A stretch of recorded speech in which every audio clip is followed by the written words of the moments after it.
Hello, എല്ലാവരും ഉച്ചയൂണൊക്കെ കഴിഞ്ഞിരിക്കുകയായിരിക്കും അല്ലേ? അപ്പോൾ ഇന്നത്തെ എൻ്റെ ഉച്ചയൂണിന് എന്നൊക്കെ കറികളുണ്ടായിരുന്നു ഞാനൊന്ന് കാണിച്ചു തരാമേ. ഇതാ ചോറ് എടുത്തിട്ടുണ്ട്. നമ്മുടെ ഉച്ചയൂണ് സീരീസിലെ 31ാമത്തെ വീഡിയോ ആണ് കേട്ടോ. അപ്പോൾ ഇതിന് മുന്നേ ഉള്ള വീഡിയോകൾ കണ്ടിട്ടില്ലാത്ത സുഹൃത്തുക്കളൊന്ന് കണ്ട് അത് ലൈക്ക് ചെയ്യാനും കമൻറ്റ് ചെയ്യാനും മറക്കരുത് കേട്ടോ. അപ്പോൾ ഇത് പടവലങ്ങയും തക്കാളിക്കയും കൂടെ തേങ്ങ അരച്ച് ചാറ് വെച്ചതാണ്. തേങ്ങയ്ക്കൊക്കെ ഭയങ്കര വിലയാണ്. എന്നെന്ന് പറഞ്ഞാലും തേങ്ങ അരച്ച കറികൾ കൂട്ടാതിരിക്കാൻ നമുക്ക് മലയാളികൾക്കൊക്കത്തില്ലല്ലോ.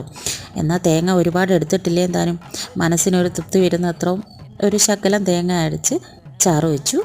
പിന്നെ ഇത് ചക്ക അവിയൽ വെച്ചതാണ് കേട്ടോ. ഞാൻ കഴിഞ്ഞ ദിവസം ഇച്ചിരി ചക്ക വേവിച്ചായിരുന്നു, അതിൽ കുറച്ചെടുത്ത് മാറ്റി വെച്ചിട്ട് ഞാൻ ഇന്ന് ചക്ക അവിയൽ ഉണ്ടാക്കി. അതെല്ലാവർക്കും ഇഷ്ടമായിരുന്നു. ഈ കറി പക്ഷേ ഞാൻ ആദ്യമായിട്ട് ഉണ്ടാക്കുകയാണ് കേട്ടോ.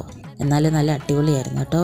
പിന്നെ ഇത് ഇച്ചിരി ഇഞ്ചിക്കറി വെച്ചതാണ്. എൻ്റെ മോന് ഇഞ്ചിക്കറി ഭയങ്കര ഇഷ്ടമാണ്. അതുകൊണ്ട് ഞാൻ ഇച്ചിരി ഇഞ്ചിക്കറിയും കൂടെ വെച്ചു. പിന്നെ 2 ഉണക്കമീൻ വറുത്ത് കൊടുത്തു. ഇതാണ് ഇന്നത്തെ ഉച്ചയൂണേ. അപ്പോൾ ഇനി നാളെ കാണാം. Bye bye.